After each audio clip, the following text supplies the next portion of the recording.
Chapter 12 electricity. आज हम इसी चैप्टर के बारे में डिस्कस करने वाले हैं। तो इस चैप्टर को हम एनसीईआरटी बुक के अकॉर्डिंग पूरा समझेंगे कि आखिर बुक में क्या लिखा है, इस तरह से क्या क्या चीज़ें हमको एक्सप्लेन की गई हैं।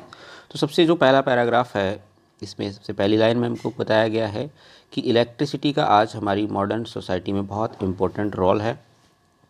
तो ये हम जानते हैं कि इलेक्ट्रिसिटी ने आज हमारी लाइफ को बहुत ज़्यादा इजी और कन्वेनिएंट बना दिया है। ठीक है, ये एक कंट्रोलेबल एंड कन्वेनिएंट फॉर्म है एनर्जी की, यानी कि ये एक सुविधाजनक और इसे कंट्रोल किया जा सकता है ऐसी एक एनर्जी की फॉर्म है। इसे हम हमारे होम, स्कूल और हॉस्पिटल्स में, यूनिवर्सिटीज़ में यूज़ करते हैं। अब इसमें कुछ क्वेश्चंस पूछे गए हैं जिन क्वेश्चंस को हम इस पूरे चैप्टर में डिस्कस करने वाले हैं। व्हाट कॉन्स्टिट्यूट इलेक्ट्रिसिटी, आखिर इलेक्ट्रिसिटी किस चीज़ से मिलकर के बनती है। How does it flow in electric circuit, आखिर इलेक्ट्रिक करंट जो है वो एक इलेक्ट्रिक सर्किट में फ़्लो किस तरह से होता है। ऐसे कौन कौन से फैक्टर्स हैं जो इलेक्ट्रिक करंट को किसी इलेक्ट्रिक सर्किट में रेगुलेट करते हैं, कंट्रोल करते हैं। ठीक है, इस चैप्टर में हम इन्हीं क्वेश्चंस के बारे में जानेंगे। इसके अलावा हम heating effect of electric current और उसके एप्लीकेशन के बारे में भी बात करेंगे।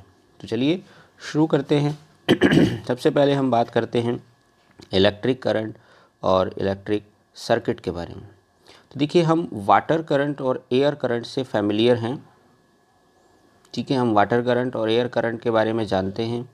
अगर मान लीजिए ये एक डैम है, ठीक है, इस तरह से, और यहाँ से ऊपर से पानी गिर रहा है तो हम उसे क्या बोलते हैं, वाटर करंट बोलते हैं। या किसी झरने से अगर पानी गिरता है तो उसे हम क्या बोलते हैं, वाटर करंट, यानी पानी की धार बह रही है। इसी प्रकार से अगर कोई भी कंडक्टर ले लें हम, मान लीजिए ये हमने कोई मेटालिक वायर ले ली, तो इसके थ्रू अगर करंट का फ़्लो होगा या इलेक्ट्रिक चार्ज का फ़्लो होगा, जब इसमें से चार्ज का फ़्लो होगा तो इसे हम क्या बोलेंगे, इलेक्ट्रिक करंट बोलेंगे। ठीक है, तो जैसा हमने देखा होगा कि अगर हम एक टॉर्च है, ठीक है, उसमें जो सेल्स होते हैं, सेल को कनेक्ट कर देते हैं प्रॉपर ऑर्डर में, तो क्या बन जाती है, बैटरी बन जाती है। तो वो हम उसमें क्या होता है, चार्ज का फ़्लो होता है या इलेक्ट्रिक करंट का फ़्लो होता है टॉर्च के थ्रू। तो क्या होता है, बल्ब जलता है। ठीक है, इसके अलावा आपने देखा होगा कि टॉर्च में बल्ब तभी जलता है जब हम स्विच को ऑन करते हैं। तो यहाँ पे पूछा गया है कि व्हाट डज स्विच डू, आखिर स्विच क्या काम करता है। तो स्विच क्या है, makes a conducting link between the cell and the electric bulb, यानी जो स्विच है वो एक कंडक्टिंग लिंक की तरह काम करता है सेल और बल्ब के बीच में। ठीक है, अब हम बात करते हैं आगे कि भाई इलेक्ट्रिक सर्किट आखिर क्या होता है। तो उसकी डेफिनेशन आपको यहाँ पे दी गई है। A continuous and closed path of electric current is called an electric circuit. A continuous and closed पथ, ठीक है, यानी कि इलेक्ट्रिक करंट का एक कंटिन्यूअस में से लगातार और क्लोज पथ को हम क्या बोलते हैं, इलेक्ट्रिक सर्किट बोलते हैं। ठीक है, अब देखिए, अगर जो सर्किट है कहीं पर भी ब्रोकन होगा, टूटा हुआ होगा, ठीक है, या स्विच बंद होगा, तो करंट का फ्लो नहीं हो पाएगा और बल्ब नहीं बलेगा। ठीक है, अब इलेक्ट्रिक सर्किट को समझने के लिए हमको सबसे पहले कुछ चीज़ों के सिंबल्स पता होने चाहिए। तो आगे इसमें हम सिंबल्स के बारे में डिस्कस करने वाले हैं, लेकिन थोड़ा सा पहले मैं आपको बता देता हूँ कि जैसे कि जो सेल होता है इसका सिंबल होता है कुछ इस प्रकार से। ठीक है, तो इसमें ये जो बड़ा वाला डंडा है ये पॉजिटिव का सिंबल होता है, छोटा वाला नेगेटिव का। तो अगर हम इस तरह से एक सेल ले लेते हैं, ये इस तरह से ये वायर्स का सिंबल है। ठीक है, यहाँ पर हम एक स्विच ले लेते हैं, ठीक है, और यहाँ पर बीच में एक बल्ब भी लगा देते हैं कुछ इस प्रकार से, ये बल्ब का सिंबल होता है। तो ये बन जाता है एक इलेक्ट्रिक सर्किट। तो इलेक्ट्रिक सर्किट के लिए चार चीज़ें मेनली ज़रूरी चाहिए होती हैं। सबसे पहली, एक कोई भी इलेक्ट्रिसिटी का सोर्स जैसे कि बैटरी या सेल, ये एक स्विच चाहिए होता है, एक कंडक्टिंग वायर्स चाहिए होती हैं, और एक कोई भी इलेक्ट्रिसिटी से चलने वाला डिवाइस या बल्ब जैसे कि बल्ब। ठीक है, तो इन चारों चीज़ों को अगर हम सिस्टमेटिक तरीके से कनेक्ट कर देते हैं तो बन जाता है इलेक्ट्रिक सर्किट। ठीक है, अब यहाँ पर देखिए, ये जो स्विच है, स्विच अगर इस तरह से है, बीच में ये डॉट लगा हुआ है, तब ये स्विच क्या है, ऑन है। जब स्विच ऑन होता है तो सर्किट होता है क्लोज। ठीक है, सर्किट क्लोज का मतलब है कि करंट का फ्लो हो रहा है, बल्ब इस समय ग्लो हो रहा होगा। अगर हम इस स्विच को बंद कर देते हैं, ठीक है, अगर हम यहाँ से ये डॉट हटा दिया तो ये मतलब इसका मतलब हो गया कि स्विच और ऑफ है। तो अगर स्विच ऑफ होगा तो उस समय सर्किट क्या हो जाएगा, ब्रेक हो जाएगा, मतलब करंट का फ्लो, यानी यहाँ से करंट का फ्लो आगे नहीं जा रहा है। ठीक है, तो इस केस में क्या होगा कि सर्किट ओपन है। जब ध्यान रखें, जब स्विच ऑफ होता है तो सर्किट ओपन होता है, स्विच ऑन होता है तो सर्किट क्लोज होता है। ओके, तो आगे देखते हैं how does we express electric current. अब हम इलेक्ट्रिक करंट को एक्सप्रेस कैसे कर सकते हैं। तो देखिए, इलेक्ट्रिक करंट एक्चुअल क्या है, जो चार्ज का फ्लो होता है उसे ही हम इलेक्ट्रिक करंट बोलते हैं। ठीक है, तो देखो उसकी डेफिनेशन भी अपने को दी गई है कि electric current is expressed by the amount of charge flowing through a particular area in unit time. किसी भी यूनिट टाइम में किसी भी कंडक्टर के थ्रू किसी पर्टिकुलर एरिया से जो चार्ज का फ्लो होता है उसे ही हम इलेक्ट्रिक करंट बोलते हैं। या सीधा सीधा हम कह सकते हैं कि the rate of flow of electric charge is called electric current. यानी कि अगर जो चार्ज फ्लो हो रहा है किसी कंडक्टर के थ्रू, उसकी अगर हम रेट पता कर लेते हैं तो उसे ही हम क्या कहेंगे, इलेक्ट्रिक करंट कहेंगे। ठीक है, इसको और अच्छे से समझते हैं हम। देखिए, मान लीजिए ये एक कंडक्टिंग वायर है, ठीक है, और यहाँ से चार्ज का फ्लो हो रहा है। मान लेते हैं इस पर्टिकुलर एरिया से, ये जो पर्टिकुलर एरिया है ये वाला, ठीक है, इस पर्टिकुलर एरिया से क्यू चार्ज का फ्लो हो रहा है। ठीक है, इस पर्टिकुलर एरिया से क्यू चार्ज का फ्लो होने में मान लेते हैं टी टाइम लगता है। तो इलेक्ट्रिक करंट कितना होगा, तो इलेक्ट्रिक करंट को डिनोट किया जाता है आई से, तो आई इक्वल हो जाता है क्यू अपॉन टी। ठीक है, यानी अगर हमने ये इस पर्टिकुलर एरिया से क्यू चार्ज का फ्लो हो रहा है, लेकिन ये इसका हमने टी टाइम में यूनिट टाइम ले लिया, हमने टी की टी टाइम में फ्लो हो रहा है, तो इसकी रेट निकाल लेंगे हम। तो रेट निकालने के लिए हमेशा टाइम का डिवाइड देते हैं। ठीक है, तो ये हो जाएगा आपका I equal Q upon T. Okay, तो देखिए इसमें भी आगे बताया गया कि किसी भी सर्किट में जो मेटालिक वायर्स होती हैं उनमें जो चार्ज का फ्लो होता है वो इलेक्ट्रॉन्स के फ्लो की वजह से चार्ज का फ्लो होता है। ठीक है, लेकिन जब इलेक्ट्रिसिटी की डिस्कवरी की गई हुई थी उस समय पर इलेक्ट्रॉन की डिस्कवरी नहीं हुई थी। तो उस समय जो पॉजिटिव चार्ज का फ्लो है उसी को ही जो इलेक्ट्रिसिटी के फ्लो की या इलेक्ट्रिक करंट के फ्लो की डायरेक्शन माना जाता है। ठीक है, तो जो इलेक्ट्रिक सर्किट में जो इलेक्ट्रिक करंट की जो डायरेक्शन है उसको पॉजिटिव माना जाता है, मतलब पॉजिटिव से नेगेटिव टर्मिनल की ओर इलेक्ट्रिक करंट का फ्लो होता है। इलेक्ट्रिक करंट का जो फ्लो होता है वो पॉजिटिव टर्मिनल से नेगेटिव टर्मिनल की ओर होता है। ठीक है, तो यहाँ पर आगे वही बात समझाई गई है जो मैंने आपको बताया था कि अगर हम किसी पर्टिकुलर कंडक्टर से क्यू चार्ज का फ्लो हो रहा है टी टाइम में, तो क्या मिल जाएगा अपने को, आई इक्वल क्यू अपॉन टी। अब यहाँ पर जो क्यू है क्या है, चार्ज है। ठीक है, क्यू क्या चीज़ है, चार्ज। चार्ज को ध्यान रखिए, चार्ज जो है उसको किससे डिनोट किया जाता है, क्यू से डिनोट किया जाता है, और इसकी ऐसा यूनिट होती है कूलम। ठीक है, चार्ज की ऐसा यूनिट क्या होती है, कूलम। ठीक है, और कूलम को हम शॉर्ट में सी से लिखते हैं। चार्ज दो टाइप का होता है, पॉजिटिव चार्ज और नेगेटिव चार्ज।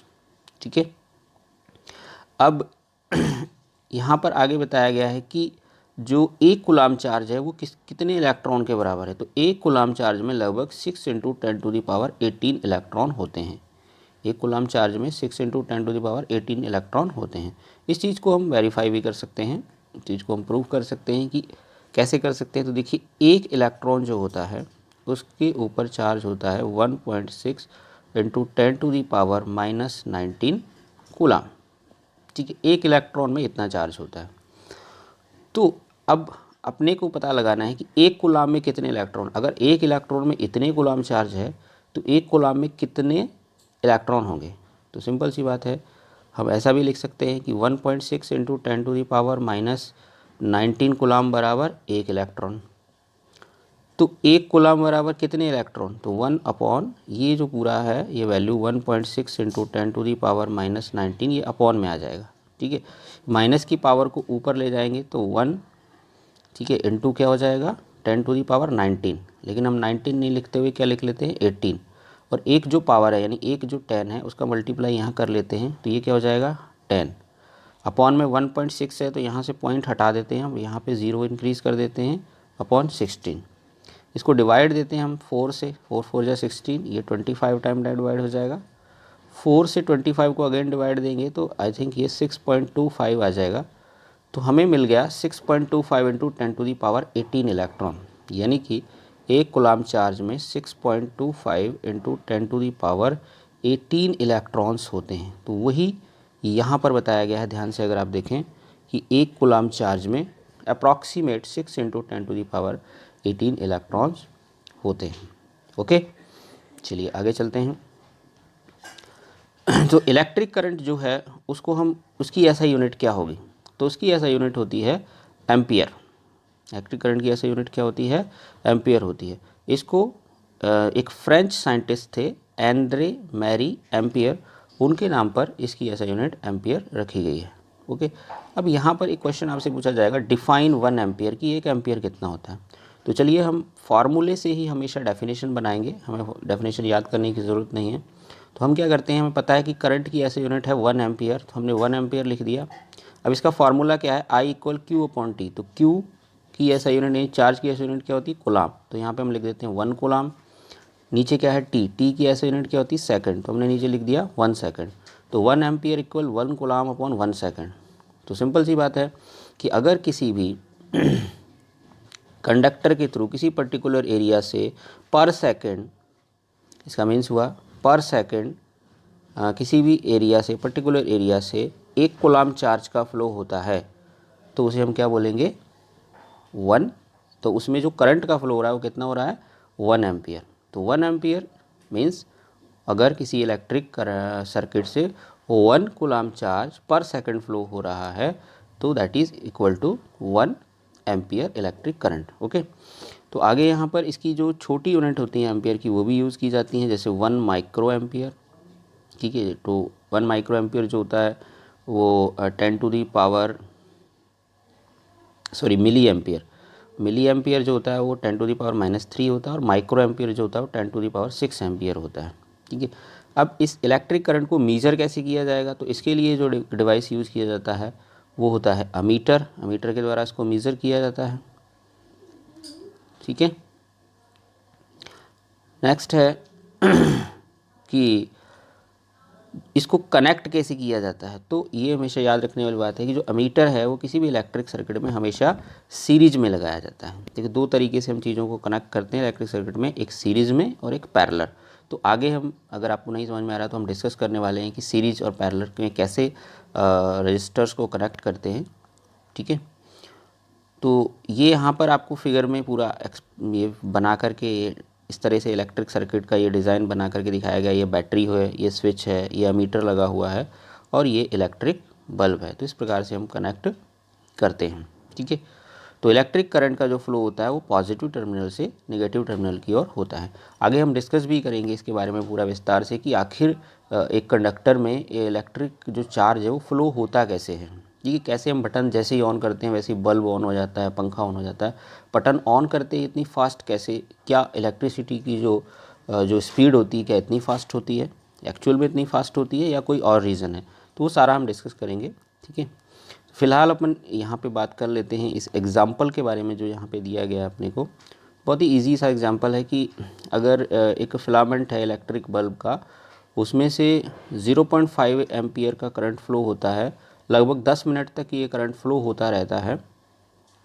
तो बताओ इसमें से कितना इलेक्ट्रिक चार्ज का फ्लो हुआ।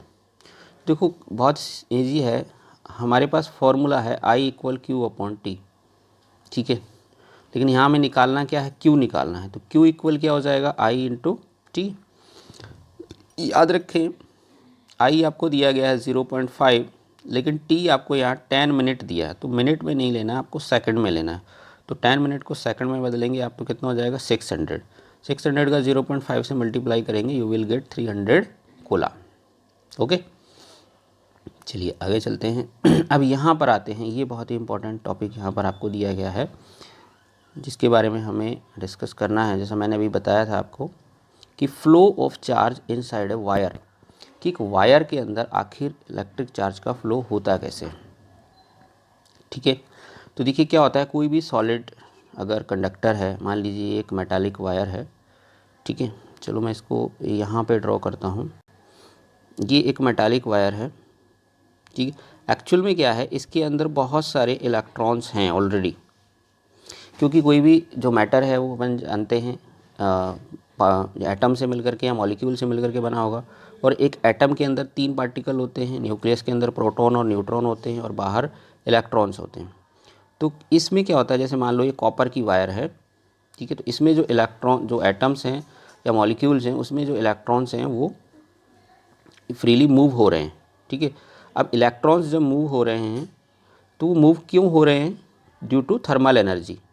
जिस भी रूम टेम्परेचर पर या जहाँ भी इसको रखा गया है उस टेम्परेचर को हम बोलेंगे थर्मल टेम्परेचर। तो उस थर्मल एनर्जी की वजह से ये इलेक्ट्रॉन मूव हो रहे हैं।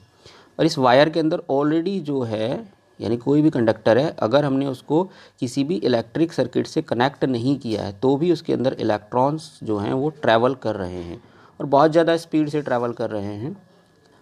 कितनी स्पीड से ट्रैवल कर रहे हैं, 10⁻⁶ मीटर पर सेकंड की स्पीड से इलेक्ट्रॉन ट्रैवल कर रहे होते हैं। ठीक है, यानी इसको अगर आप किलोमीटर में बदलेंगे तो लगभग 1000 किलोमीटर पर सेकंड, एक सेकंड में 1000 किलोमीटर की स्पीड से इलेक्ट्रॉन ट्रैवल कर रहे हैं।